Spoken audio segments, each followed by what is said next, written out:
नमस्कार। सिद्ध संत बाबा नीम करौली से आप सभी के लिए बहुत प्रार्थनाएं। स्वागत है आपका मेरी और एक प्रेरणादायक कहानी में। आज की मेरी कहानी है एक गरीब दंपत्ति की और उनके इच्छा पूर्ण करने वाले चिराग की। कहानी को अंत तक पूरा सुनिएगा। एक बार की बात है, गांव में दंपत्ति रहते थे। उनका एक पुत्र था। दोनों बहुत गरीब थे और दोनों बहुत बुजुर्ग थे और अपनी गरीबी की वजह से दोनों बहुत परेशान रहते थे। एक बार दोनों ने पास के गाँव में एक सिद्ध महात्मा का नाम सुना।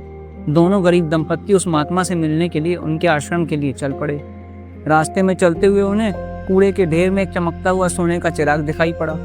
लालसावश उन्होंने उस सोने के चिराग को उठाया और महात्मा के पास पहुंचे। दोनों दंपत्ति ने उस सोने के चिराग के बारे में महात्मा से पूछा। महात्मा ने बताया, यह 3 तरह की इच्छाएं पूर्ण करने वाला सोने का चिराग है, लेकिन यह चिराग एकदम बेकार है और बहुत खतरनाक भी है। जो भी इसको उठाकर ले जाता है वापस से वहीं फेंक जाता है। दंपत्ति उस चिराग को लेकर घर चले आए। दंपत्ति बहुत प्रसन्न थे क्योंकि अब उनकी इच्छाएं पूर्ण होने वाली थी। घर पहुंचकर दंपत्ति उस चिराग से 3 वरदान मांगने बैठ गए।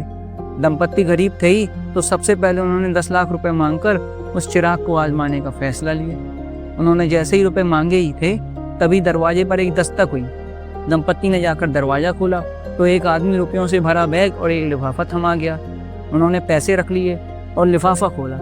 उसमें एक पत्र था जिसमें लिखा हुआ था कि मेरी कार से टकराकर आपके पुत्र की मृत्यु हो गई है, जिसके पश्चाताप स्वरूप मैं आपको 10 लाख रुपए भेज रहा हूँ, मुझे माफ करिएगा। अब उस दंपत्ति को काटो तो खून नहीं। पुत्र की मृत्यु की बात सुनकर पत्नी दहाड़े मारकर रोने लगी और तभी पति को दूसरी इच्छा याद आई। उसने चिराग से दूसरी इच्छा बोल दी। उसने कहा, मेरा बेटा वापस आ जाए। और तभी दरवाजे पर फिर से दस्तक हुई और पूरे घर में अजीब अजीब सी आवाजें आने लगी। घर के बल्ब तेजी से जलने लगे और बुझने लगे। दरवाजे अपने आप खुले। इस बार उनका बेटा प्रेत बनकर वापस आ गया। दंपत्ति ने बेटे का भयानक प्रेत रूप देखा तो पूरी तरह से डर गए और हड़बड़ी में चिराग से तीसरी इच्छा मांग ली और इस बार इच्छा के रूप में प्रेत रूपी पुत्र की मुक्ति की मांग कर दी। और बेटे की मुक्ति के बाद रातों रात वो दोनों फिर से आश्रम पहुंचे और चिराग को वहीं कूड़े के ढेर में फेंक कर दुखी मन से वापस लौट आए। तो हमारी जिंदगी भी उस दंपत्ति की तरह ही है। हमारी भी इच्छाएं बेहिसाब हैं। जब एक इच्छा पूरी होती है तो दूसरी सताने लगती है और जब दूसरी पूरी हो जाए तो तीसरी। और इसलिए ईश्वर ने हमें जो दिया है उसी में हमें संतुष्ट रहना चाहिए।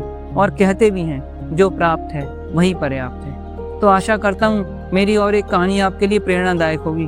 कमेंट्स करिएगा, कहानी को लाइक और शेयर भी करिएगा। मेरी ऐसी और भी कहानियों को सुनने के लिए मेरे चैनल को सब्सक्राइब भी करिएगा। धन्यवाद।